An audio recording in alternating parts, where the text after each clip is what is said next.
Good evening and welcome to the Planning Commission's regular meeting for January 23rd, 2023. This time we'll move to roll call. Commissioner Rasmussen. Commissioner Britton. Here. Commissioner Fisher. Here. Chair Frazier. Here. Commissioner Knable. Here. Commissioner Rasmussen. Here. Commissioner Stevens. Commissioner Wright. Here. Thank you. Thank you. This time we'll move to item number 3, approval of the agenda. If there's no motion, I would seek, or if there's no changes, I would seek a motion to approve. Motion to approve. I have a motion to approve from Commissioner Wright. Do I have a second? Second. Second from Commissioner Fisher. All those in favor say aye. Aye. Aye. Opposed say no. Motion carries 6-0. We'll move on to open forum. This is a chance for anyone who's in the audience here tonight to speak to the commission on something that's not on tonight's agenda. If there's something you'd like to speak to us about or bring to our attention, please step to the podium, state your name and address for the record. All right, seeing none, we'll close open forum. Move on to item 5, Chair's explanation of the hearing process. The Planning Commission is a volunteer advisory group to the City Council. One of the commission's functions is to hold public hearings and make recommendations on land use and zoning matters. The purpose of these public hearings is to provide an opportunity for each applicant and citizens to present information, ask questions, and express opinions. Since these proceedings are televised and recorded for the public record, anyone wishing to speak up must step to the podium and give their name and address before addressing the commission. Staff reports are prepared and provided to the applicant and Planning Commission in advance of the meeting. The first step in the hearing will be for staff to present a summary of the report. The applicant will then have the opportunity to briefly explain the proposal and provide additional information or comments. Anyone wanting to speak in favor or against the proposal will then be heard. Upon completion of the testimony, the hearing will be closed to public comment. The Planning Commission will then discuss and act on the matter. 2 complete agenda packets are available for viewing on the back table. Please do not remove these items. City Council will act on agenda item 6.1, Hocim mining permit at their meeting on Wednesday, February 1st, 2023, which starts at 7 p.m. And agenda item 6.2, daycare at 7781 Hardwood Avenue at their meeting on Wednesday, February 16th, 2023, which also starts at 7 p.m. With that, we'll move on to item 6. 6.1 is Hocim mining permit, case MP 2023-001, with Mike Marosla presenting.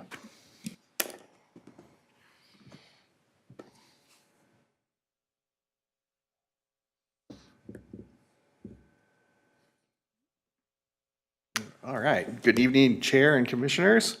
As Chair just said, the first item on our agenda tonight is Hocim MWR Inc.'s annual mining permit. The location of this proposed permit or current permit is located at the Nelson Sand and Gravel Facility located at 11250 Gray Cloud Trail.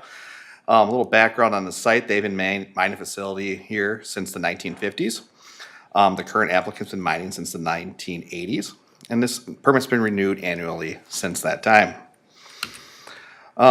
This last year, the applicant processed approximately 607,000 tons of aggregate materials that were used on multiple projects throughout the community.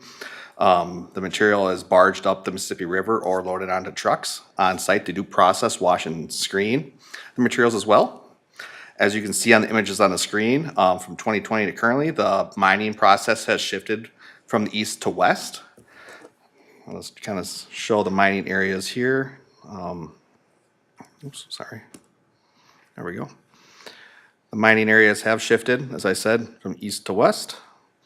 So this year, they'll be in this general area. On the 2023 operation, as I just said, we'll be moving to the west.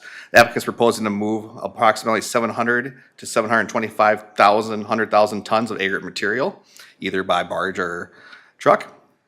In 23, though, the applicant will be adding a new piece of equipment to the facility, a fully electric suction dredge that will be utilized to move waste sand from areas previously mined.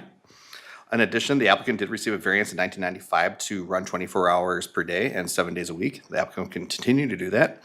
In addition, the applicant will continue to the reclamation process with the Oak Grove and Savannah and reestablish previously mined areas of the site. The applicant is in process right now of working on EIS or Environmental Impact Statement process for a proposed expansion of their current mining operations into the backwaters of Mississippi. That's the southeast of the facility. We did, as every year, we check with the Public Safety Department to see if any complaints have been received, and this year was the same as last year. No complaints were received. And the meeting notice was mailed out to 18 residents within half-mile radius of the facility, and staff has not received any comments. With that, I'll leave the recommendation on the screen, and the applicant is here for any questions. Thank you. Any questions for staff? Commissioner Britton? I saw that there was a significant increase in the truck traffic. Thank you. I saw that there was a significant increase in the truck traffic this year versus the last 2 years. Is there any negative impacts that we feel from that on the roads or anything else? That's an excellent question, Commissioner. We have not heard any negative impacts or any comments on that. They do use a recommended route out of the facility, which goes up 103rd to Hadley to 100th to 61. So that's the preferred route, and that's what they've been using over the years, and we haven't heard any complaints. Okay, thank you. Any additional questions for staff?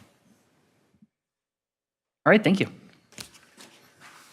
If the applicant would like to add anything, please step to the podium and state your name and address. Hi, I'm Patty Bessler. I'm the Regional Environmental and Land Manager with Hocim MWR. We're located at 2815 Dodd Road in Egan. That's our main office. We were formerly Aggregate Industries, as I'm sure you realize by now. Operations are status quo. Like I say, the biggest change this year will be the addition of a suction dredge that will go in and take overburden and slurry from an area that was previously mined in the 1970s and 80s. That material will be placed, if you have the map in front of you, the operations plan in front of you, there's an area just to the southeast of the proposed mining area this year, and that's where that will be placed. It's designated as waste sand. So that's where that material would be placed. And then the other waste sand area that has been there for years, that's where we're, doing sloping and whatnot. That's the waste sand that comes from the actual wash plant, processing plant. So truck traffic due to a lot more local projects. You guys are building.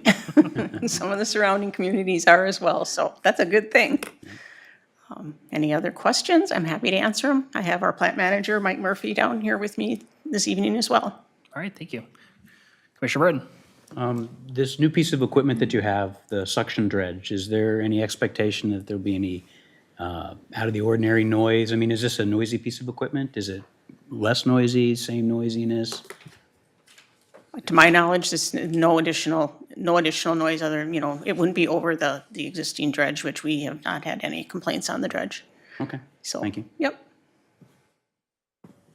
Any additional questions for applicants? All right, thank you very much. Thank you. All right, this is not a public hearing item, so any additional comments or discussion from the commission? Otherwise, I would look for a motion. I'll move to approve, subject to the conditions in the staff report. I have a motion from Commissioner Britton. Do I have a second? Second. Second from Commissioner Knable. Any further discussion on the motion? All those in favor say aye. Aye. Opposed say no. Motion carries 6-0. Move on to item 6.2, daycare at 7781 Hardwood. Cases SP 2023-002, PUD 2023-003, and CUP 2023-004 with Connor Jakes presenting.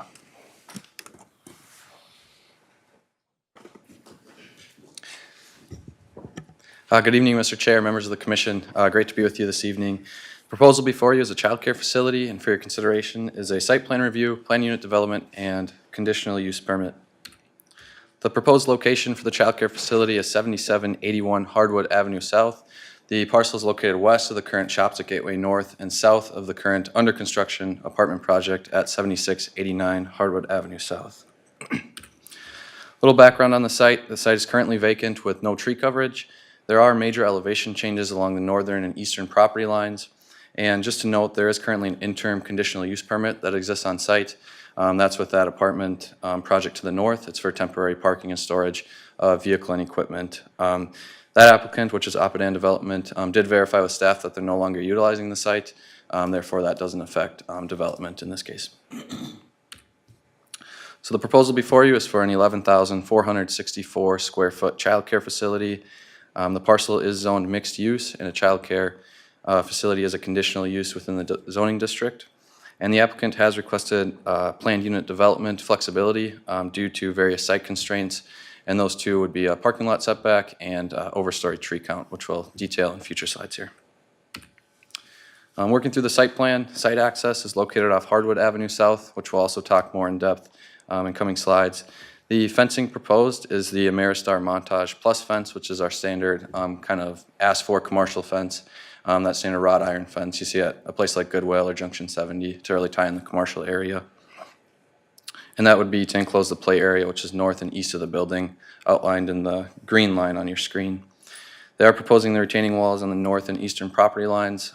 To note, that retaining wall on the east property line will match in color to the existing retaining wall for the shops gateway north to the east to really tie those together. There will be a sidewalk connection from the existing trail on Hardwood Avenue to the building to allow easier access. The trash enclosure is located to the south of the building, and the applicant has proposed that the materials of that enclosure would match the principal structure to tie those together, and the building does meet all applicable setbacks. Moving into parking, the applicant has proposed 36 parking stalls. Code requires 33. As I mentioned previously, the flexibility requested is right here. The applicant has shown 10 feet. 20 foot is required with the new code for that front yard setback for parking. Moving into architecture, as you're well aware, code requires 65% Class 1 materials. The applicant has proposed 68.2 Class 1 materials. The material list is before you. They're proposing a brick, windows, and stone for Class 1, and then lap siding for Class 3, and then the elevations are before you. Landscaping, the proposal does meet all landscaping requirements except for that overstory tree count. The reasoning there is the site triangles when you're exiting the site really limit the plantable area, as we'll talk about in a couple of slides here. So in order to offset that, the applicant has proposed a substantial amount of shrubs, 117, and most of those shrubs will be planted along the east property line.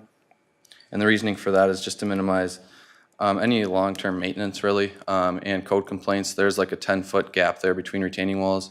So as we worked through the proposal, we thought, if we can put plantings there, it'd help, beautify the site and then limit any future complaints or maintenance concerns there. And for outdoor lighting, it meets all code requirements. They are proposing 2 parking lot light poles. They'll be 30 feet in height. One pole will be a single head and one will be a double head. And those poles are located here in the landscaped islands within the parking lot. And with that, I'll turn it over to our city engineer, Amanda Meyer, to talk through the site access. Thank you, Connor. Good evening, Chair, members of the Commission. So this property is a little unique in the access. Typically, we'd look to have that access align with the existing intersection of Hardwood Avenue and East Point Douglas Road. Unfortunately, because you're on the inside of that curve, those site triangles are really challenging. So you'll see on the left side of the screen those site triangles for that access being proposed at East Point and Hardwood. This is the original location that was reviewed. And I just want to mention these site triangles are based off of a 30-mile-an-hour speed. But really those vehicles traveling southbound on Hardwood, there is 40 miles an hour, and so they're starting to slow down as they get closer to that access. But that site triangle should actually be a little bit larger as you're looking to the north. So just if you're envisioning yourself sitting in a vehicle at that access at the existing intersection, in order to really see those full triangles, to look left, you'd kind of pull yourself up the steering wheel, look to the left, and kind of almost behind your left shoulder. And then to see the full triangle to your right-hand side, you'd look past your passenger seat, the pillar in your car, and you'd actually be looking almost out your rear passenger window to see that full site triangle. So if you can envision trying to look left, maybe right again, that full angle of view really pose some safety concerns from a staff perspective. Now, I will mention, we did have Bolton and Mink, our traffic consultant, take a look at, could the access remain here, but with an always stop condition? And unfortunately, warrants just aren't met for that to be an always stop condition, and could actually pose some safety concerns by putting an always stop condition in an area where it's not warranted. So that brings us to the access location where it's proposed as part of the application that you're reviewing this evening. That access is located about 115 feet north of the intersection of East Point and Hardwood. The reason for that distance is to allow enough offset for reaction site distance. So you're able to, if you're leaving the proposed daycare, you could still make a reaction judgment based on any vehicles that may also be exiting East Point Douglas around the same time. I will note the traffic study that was completed by Bolton and Mink did also take a look at existing traffic patterns, and also took into future traffic patterns just based on the apartment buildings that are currently under construction, as well as some vacant parcels along East Point Douglas that could be developed in the future. And with all of that analysis, we do support that access being in the location as proposed as part of the application. So with that, there is a recommendation before you. Staff is here for questions, and the applicant is also here tonight. Thank you. Any questions for staff? Commissioner Rasmussen. I've got a question and a comment. I definitely agree with moving that away from East Point Douglas. Makes a lot of sense. Can you talk us through if I'm coming north to the parking lot, is there going to be a turn lane created? Is there a big shoulder there? I thought I saw something about a turn lane coming in, a right turn. Yeah, Mr. Chair, members of the commission, maybe I'll use this image before you. So as you're heading from Harkness Avenue up Hardwood, the road is actually quite wide, and that allows the furthest outside lane to be transitioned into a designated right turn lane. So there will be a right turn lane designated for that access. And then like we did with the apartment buildings just north of there, the applicant will be putting in a left turn lane for that southbound traffic. So there will be designated turn lanes specifically accessing this property. That helps, thank you. Any additional questions for staff? All right, thank you. The applicant would like to step to the podium and state your name and address.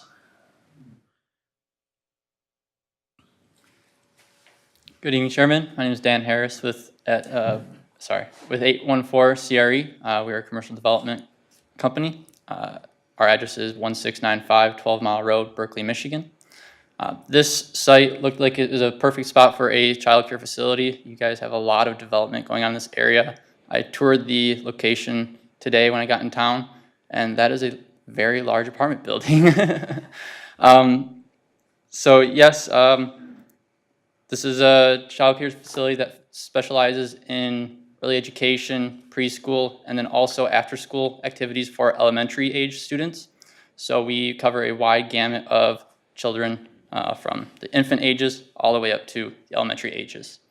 If you have any questions for me, feel free to ask. All right, thank you. Any questions for the applicant? Commissioner Britton. I noticed in the report that the age, was it 4 years old was the maximum age? So that's for the max age for the preschool. Okay. Preschool will function from, well, you can get there as early as 6 a.m. and leave as late as 6 p.m. Sometimes preschool ages only do half days, maybe a.m., p.m., what have you. When there is a need for elementary before school or after school care or summer camp care, that is when they start to enroll those kind of children. Okay, thank you. Commissioner Rasmussen. Curious, how many children can a facility like this take? So we'll have 222 people total that can be in the building at one time, 27 staff, and 195 children. So the age range will just depend on the demand. Got it. So it's a lot of kids. It's awesome. Yes.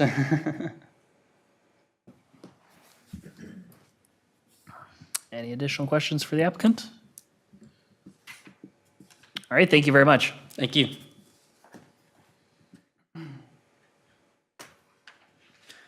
All right, at this time, I'll open public hearing on this application. If you'd like to speak for or against the application, please step to the podium and state your name and address for the record.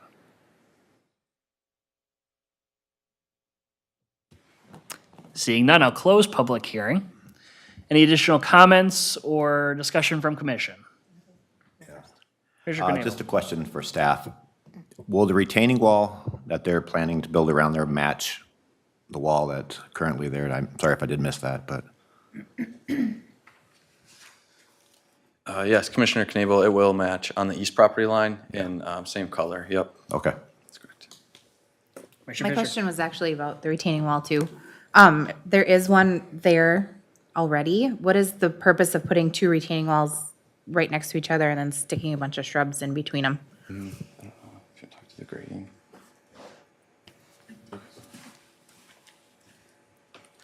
Seems like a waste of shrubbery to me. I don't know. Yeah. Not that I'm attached to shrubs or anything, but, Protect the plants. right. Yeah, so, Mr. Chair, members of the commission, so there is still quite a bit of grade change on the eastern side of this parcel. So by kind of excavating some of that material to allow more of the parking area, just based on that grade change, another retaining wall would be necessary, and you kind of step those retaining walls. Sure. And I believe that the existing retaining wall is on the other property, so there would be a little bit of, that property line is, I believe, between the two of them. Sure. So the existing retaining wall will end up being higher elevation than what this one will be, or will they end up being, I'm asking the question right, the same height or, I mean, I guess I'm just trying to picture what it's gonna look like with two there. Yeah, Commissioner Fisher, so if I'm understanding your question correctly, what you would see is just two tiers of retaining wall. They would not be the same height necessarily. You would see one that's a little bit shorter with some plantings behind it, and then you would see the next retaining wall that may be a little bit higher. Okay. So I understand Yeah, now. more of a tiered wall system, Yes. if that's more of a phrase. that Okay, you- thank you. Yeah. And then, so the play area, that's on the east side facing the two retaining walls and the shrubbery in the middle? Yeah, so the play area, Commissioner Knable, will be, it's kind of outlined in green here, but it'd be west of that new proposed retaining wall. Yep. And then it'd be enclosed in that fencing. All right, thank you. Anything additional? I have one question. This is kind of just out of curiosity more than anything important. So there's a planned unit development that's based partially on the parking setback from the roadway. Is there a reason it's a PUD request and not a variance request? Is that just applicant specific as to why they did it that way, or? Yeah, Mr. Chair, thanks for the question. Yeah, as we talked through, so the original proposal came back when the old code was going through, or we were working with the old code and then the new code came. So within that time period, we were kind of working through different various items like the parking lot flexibility, tree count, and there's some other things that we eventually tightened up as we got closer to the submittal. And just in working through that, we felt that a plan unit development fit better for those kind of constraints instead of working through variances in this case. And then the applicant did propose, to offset that flexibility and kind of worked with us on a give-take kind of thing, so. All right, thank you. Commissioner Britton? Are we calling it a PUD now, or is it a planned development overlay now? I thought we changed the name of it. Is this the new name? Yeah, so I believe, yep, Commissioner Britton, this would be a planned unit development. That'd be- Okay. Yep, with the new code too. Mr. Chair, Commissioner Britton, I'll just clarify one thing. So PDO was certainly something that was used in the past. Okay. As more of a zoning district. The PUD is more of an overlay. So the underlying zoning remains, but we use the PUD in cases where potential flexibility is needed. Just a little bit of clarification. So the PUD is an overlay and the planned overlay development wasn't? It's not an overlay. Generally speaking. All right, that's why I kind of had them backwards, but thank you, that helps. Any further discussion from the commission? Otherwise, I'd seek a motion.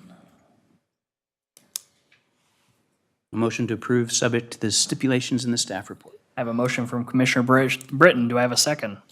I'll second. Second from Commissioner Fisher. Any further discussion on the motion? All those in favor say aye. Aye. Opposed say no. Motion carries 6-0. Move on to item 7, which is approval of the Planning Commission minutes for December 19th, 2022. Unless there are any additions or corrections, I would look for a motion to approve. Motion to approve minutes. Motion to approve from Commissioner Wright. Do I have a second? Second. Second from Commissioner Rasmussen. All those in favor say aye. Aye. Aye. Opposed say no. Motion carries 6-0. Item 8 is reports. 8.1, recap of January 2023 City Council meetings with Emily Schmitz presenting. Yes, Mr. Chair, Commissioners, looking back to the January 4th council meeting, the council adopted the legislative agenda that staff had put together and then presented to our legislators and new representatives actually a workshop on January 18th, presenting those ideas and agendas that we are hopeful they continue to support us on those items at the Capitol. And then on the January 18th council meeting, as you recall, R.J. Schinner on that final Southeast Industrial Park was before you back in December, 128,000 square foot distribution facility on that parcel. Council did approve that at the January 18th council meeting. I'd also like to welcome Councilmember Kambata, friendly face here. I will turn it over to him as well, and if you have any questions, he's certainly here to answer those. Thank you, Emily. It's nice to be back as the council liaison to the Planning Commission, and I look forward to being able to assist you guys in any way I can. All right, thank you. Any questions for Commissioner Kambata, or I'm sorry, Councilmember Kambata? Commissioner Britton. Was the recommendation that we had to approve the zoning changes? I didn't hear that in the, was that, what happened with that? Yes, Mr. Chair, Commissioners, my apologies, that's very important. However, in December, our meetings were a little bit goofy, one before the other. So on December 21st, our entire rewrite of the zoning code was in fact approved. However, I have a special guest this evening that's going to give some more, what's the word? Background praise to that process. Was that passed based on, in fully with the recommendation that we gave, or was it passed different than what we recommended? Different than what was proposed from the Planning Commission. Is there any particular new knowledge that was presented that could have been more useful to us in helping make a different decision? Is there a reason why that our recommendation wasn't followed through as we recommended?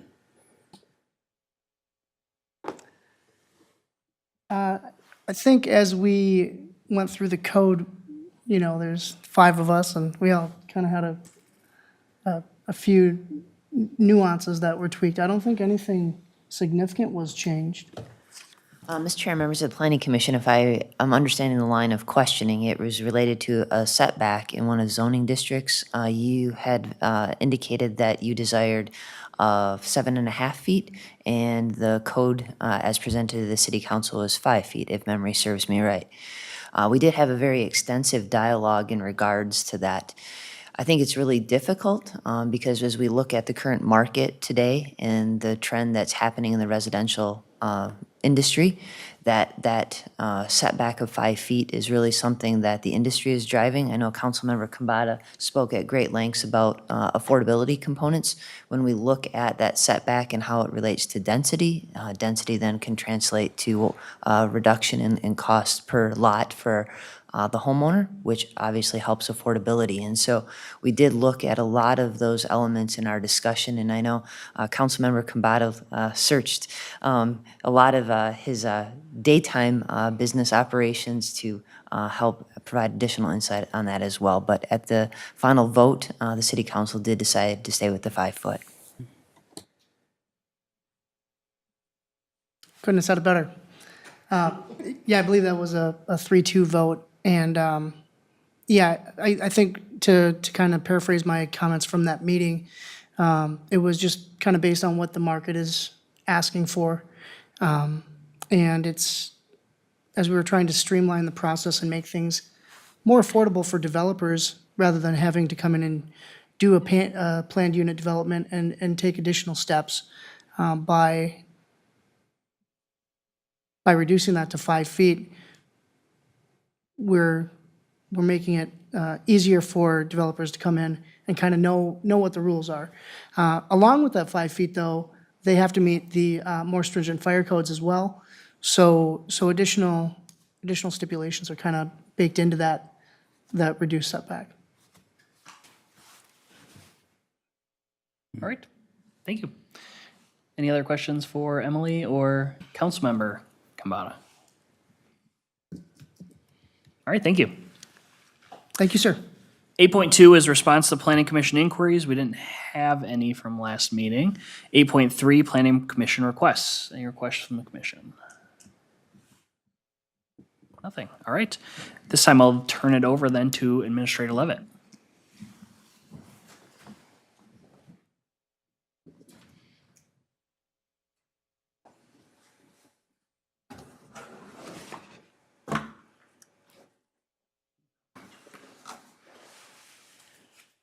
Well, Mr. Chair and members of the Planning Commission, I'm here this evening along with our mayor and Councilmember Kambata because you have undertaken a lot of work in the last year.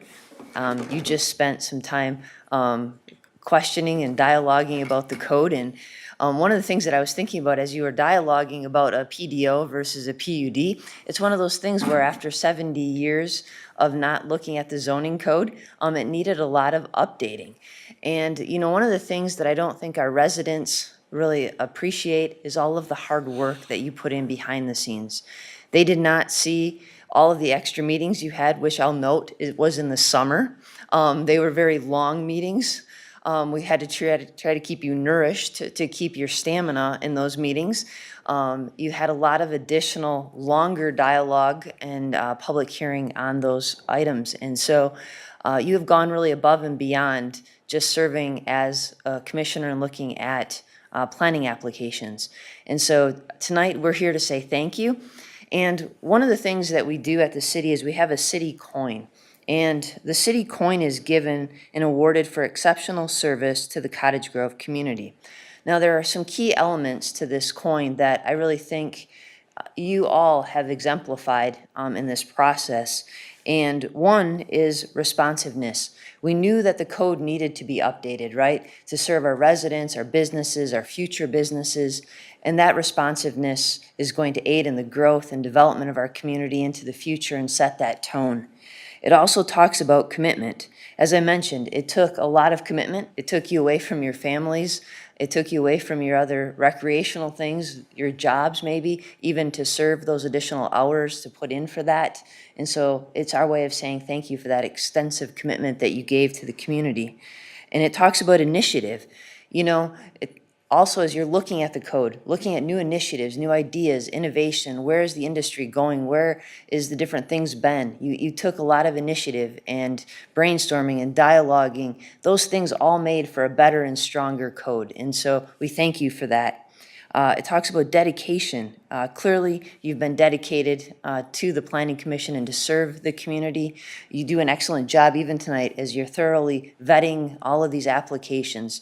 For that, we say thank you. You know, it's one of those thankless jobs. People don't recognize that, you know, why do you have a good buffer there? Why do you have nice landscaping? Why is the architecture good?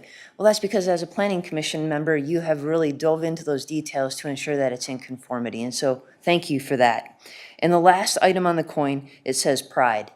And for us, our tagline is where pride and prosperity meet.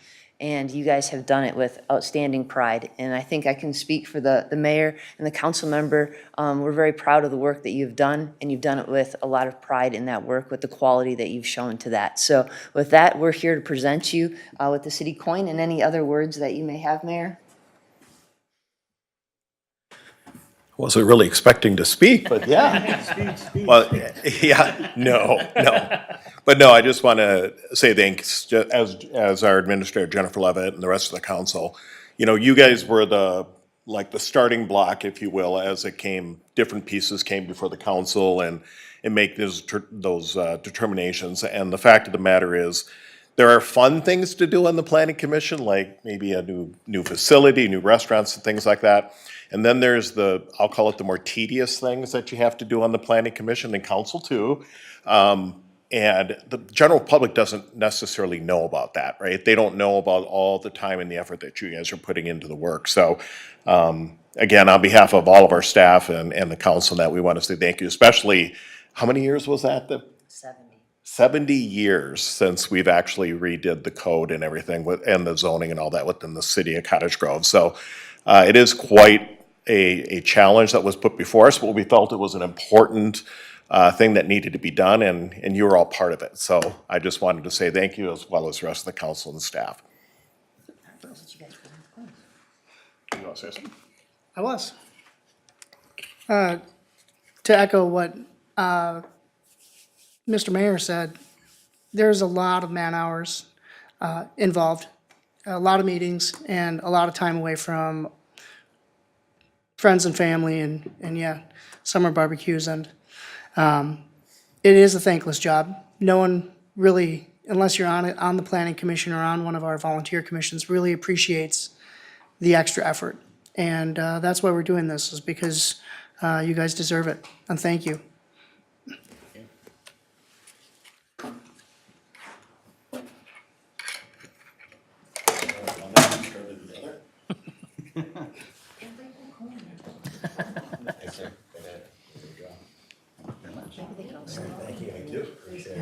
Thank you.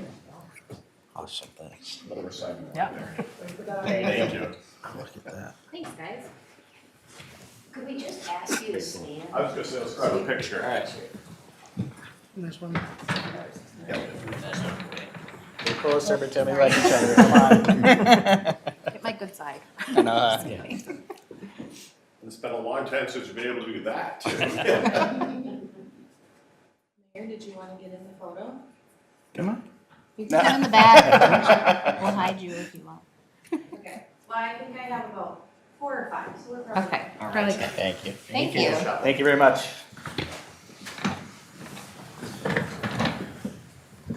If I could say something? Commissioner Britton? I mean, thank you, and this is very appreciated to be acknowledged for that, but I just have to say it's really staff that did a tremendous job of this overhaul and all the research and dedication to get it right. And it really makes our job so much more easier to help nudge things, but it's just amazing what staff has done and all the hard work and what a great product they were able to present. So thank you. Yep, thank you. Yeah, absolutely. All right, any additional comments? Otherwise, we are on item number 9, motion to adjourn. Motion to adjourn. I have a motion from Commissioner Wright. Do I have a second? Second? Second from Commissioner Rasmussen. All those in favor say aye. Aye. Aye, say, also, opposed say no. Well, it's time to get out of here. I don't hear any, so motion carries 6-0. We are adjourned.